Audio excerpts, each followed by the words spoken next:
I'm Tanya Pinkerton, co-founder and president of Keeper Wars Inc. Keeper Wars Inc. is a goalkeeper tournament company. We run goalkeeper tournaments across the nation. They're 1v1, where one goalkeeper battles another goalkeeper, trying to just get the most scores in a game like you would any other team game.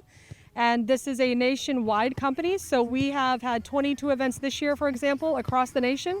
And this event here in Orlando is called one of our city tour events, which is a national qualifying event for our 4th annual national event, which will be held here in Orlando, July 26th and 28th at Champions Gate. We came up with the concept of providing a platform for goalkeepers back in 2018. And then in 2019, we decided to run a one-day event in St. Louis, Missouri, where we're headquartered. And by the end of the day, the parents were like, when's the next one? So long story short, in January of 2020, we made this an official company and decided to take it nationwide, partner with USU Soccer. We partner with the state associations across the U.S. And clubs across the U.S. as well to offer this platform for keepers. So whether you want to get involved as a participant or a referee, you can go to our website, keeperwarsinc.com. You can find us on Instagram, Keeper Wars Inc., and then Facebook as well. And just, reach out to us directly. Send us an email. We'd love to have new families all the time join us. And referees, this event is unique for the referees as well. It's more like scorekeeping, and they really, really enjoy it. They don't have to run during our events, so they get to be a part of a high-action, fast-paced game. One of the best things that came from building Keeper Wars Inc. was the community that was built from it. It's tough to be a goalkeeper. It's often an isolated position, somewhat neglected to a certain standpoint. It's hard to be a goalkeeper parent for the same reason. The goalkeeper parents, you'll often find them standing away from the rest of the team parents down on the side, towards the goal line. And the keepers, they're sometimes isolated away from the rest of the team during practice.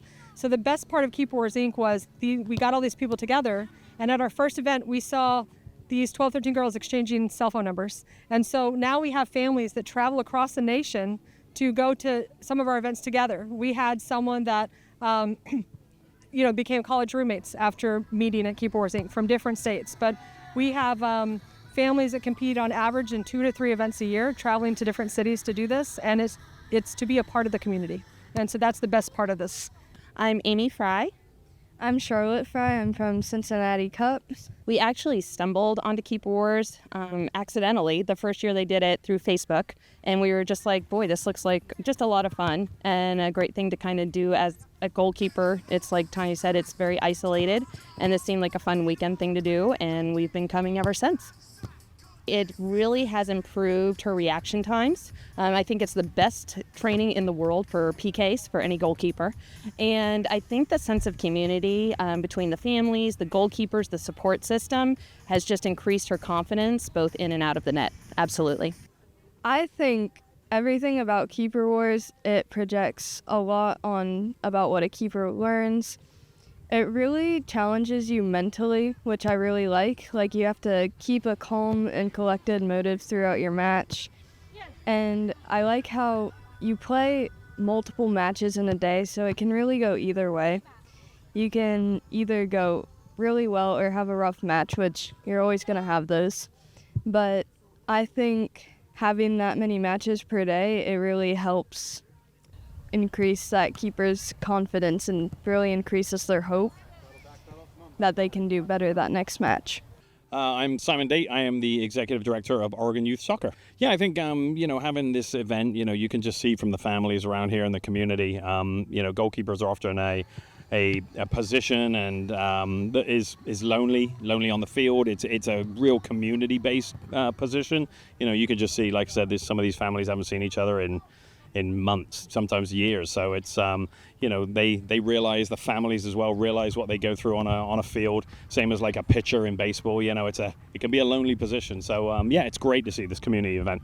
I think the kids benefit from this, again, just from knowing that they're not alone in the whole thing. It just brings them together. There's an awareness of, again, a position that's not really recognized. You're not the one scoring goals and all those stats. It's just, even from a goalkeeper standpoint, it's clean sheets, right? It's you didn't get scored on, well, the team didn't get scored on, but forwards, it's the person's name that scores. So it's good for them to get recognized that way. I met Tanya through US Youth Soccer, and we've stayed in touch since, and we're actually in Oregon. We're going to be hosting the first ever Pacific Northwest version in August. So I thought it'd be a good idea to come down to unbelievably hot and humid Florida. This is crazy, to do this event, and we're lucky enough to do one in Tennessee as well, which was fantastic. So we're just getting used to seeing this event and what it means to to the people out here and how it's run, and it's exceeded all expectations we had. This is great.